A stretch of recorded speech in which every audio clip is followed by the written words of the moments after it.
Hello, could you please introduce yourself? Yes, I'm Michael Lanigan.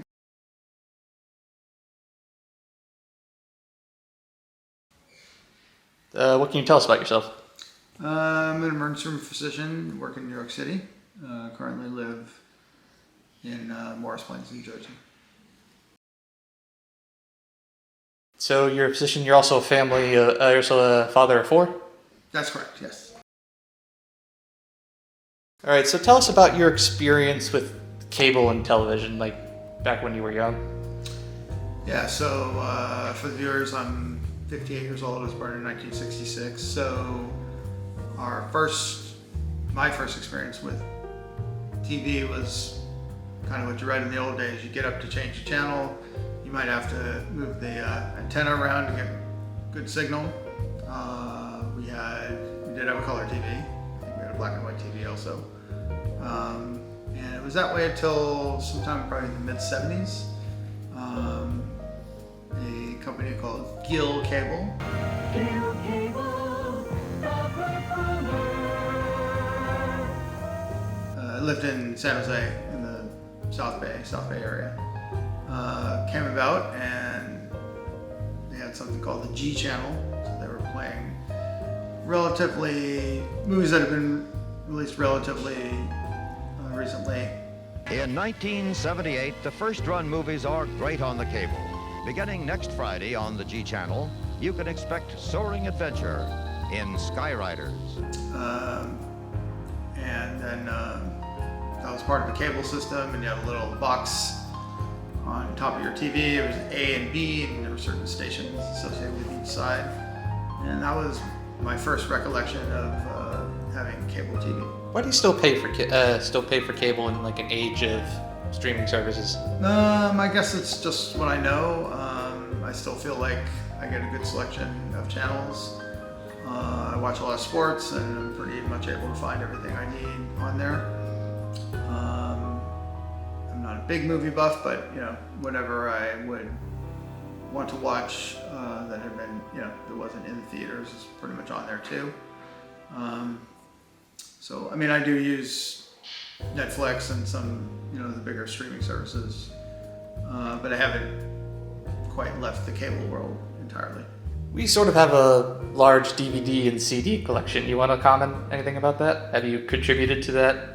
No, I think years ago I did. I don't really now, but I know you guys still pick up a DVD that you want, which is fine.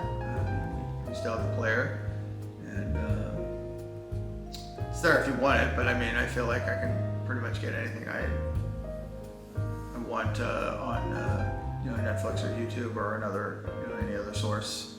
So I don't think it's absolutely essential to buy DVDs. And again, I think that may be something that's gonna probably go by the wayside eventually. So, do you think would you prefer streaming services over DVDs?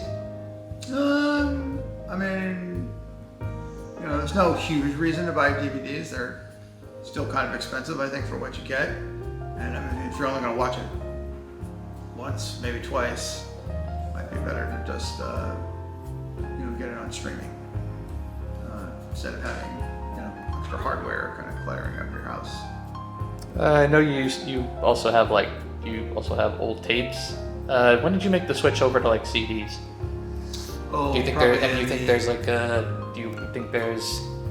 advantage? CDs became more prominent in the 80s. I actually, summer of '85, I worked at a record, and I worked at Warehouse Records, which is, if you're from California, you know that chain. I don't think it exists anymore, but it was pretty big. It was kind of like Tower Records, and I spent a summer there, and at that time I just had records and then mostly cassettes, and that was the first time I was selling CDs, music CDs, and then I kind of slowly brought my collection eventually over to that, probably by late 80s, early 90s. What do you think about the introduction of advertisements into streaming services?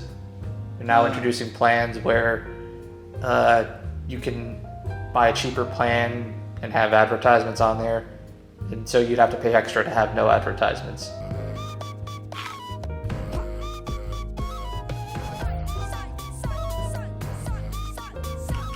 Yeah, that part I kind of hate, to be honest. I watch a lot of YouTube and my stuff gets interrupted by ads all the time, but I don't really see it at this point paying a lot of extra money to be ad free. Maybe at some point I'll do that, but yeah, I'm not crazy about it, to be honest. Would you agree that with the introduction of ads, there might be a decline in movies and television? I don't think it's come to that yet. Again, I think people like the convenience; they can watch it whenever they want. It's relatively inexpensive, particularly if you're, at home having your own, your own snacks and your own food. That really takes the price off going to the theater. So I wouldn't say it's an interference now, but I think eventually either everybody will buy the ad-free version, or maybe all. If one service goes ad-free entirely, then the others might have to follow. So.